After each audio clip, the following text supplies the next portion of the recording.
Baik, Pak Juda, dari hasil wawancara kami dengan pihak kepolisian menyatakan memang jaringan yang ada di Indonesia, di dalam negeri yang melakukan perekrutan dan pengiriman terkait dengan jaringan internasional, terutama negara-negara yang menerima orang-orang yang masuk secara ilegal. Apa yang bisa dilakukan secara diplomatic action dari Kementerian Luar Negeri kepada negara-negara yang menerima warga negara Indonesia yang masuk secara ilegal itu?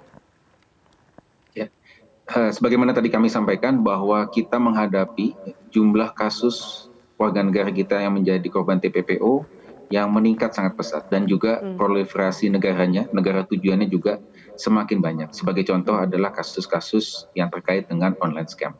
Kami mencatat dari tahun 2020 hingga bulan Mei tahun ini sudah ada 2.322 warga negara kita yang menjadi korban terkait dengan online scam. Dan ini tersebar semakin banyak di banyak negara. Nah, tentu kita perlu melakukan pendekatan secara komprehensif.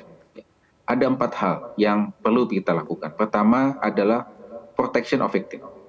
Bagaimana negara hadir di saat pertama untuk bisa melindungi dan menyelamatkan warga negara ketiga.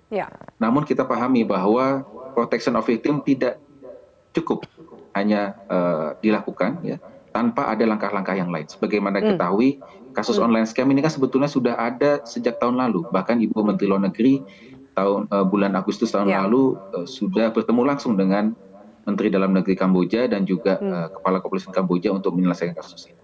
Nah, langkah-langkah itu perlu kita kuatkan dengan yang kedua, yaitu prosecution, penegakan hukum. Yang ketiga, prevention, pencegahan. Dan yang keempat adalah partnership, kerjasama. Nah, tadi kami ingin meng-highlight langkah-langkah diplomasi apa yang sudah kita lakukan. Pertama, kita sampaikan bahwa kasus online scam ini bukan hanya kasus yang dihadapi oleh Indonesia. Ini sudah menjadi kasus di kawasan. Nah, oleh karena itu pada ASEAN Summit awal bulan Mei yang lalu, tanggal 10-11 yang lalu, di tingkat leaders sudah disepakati mengenai ASEAN Declaration on combating trafficking in person caused by the abuse of technology. Ini salah satu bentuk diplomasi kita.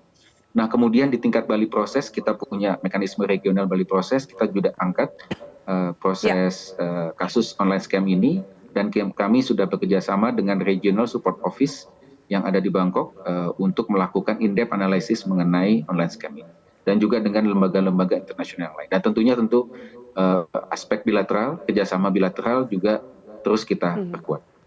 Baik, Pak Juda Nugraha, terima kasih untuk penjelasannya. Kita harapkan semua langkah yang tadi Anda jelaskan secara signifikan membantu memberantas perdagangan orang dan juga mencegah bertambahnya korban. Terima kasih banyak Pak Juda Nugraha untuk waktu Anda di Prime Time News.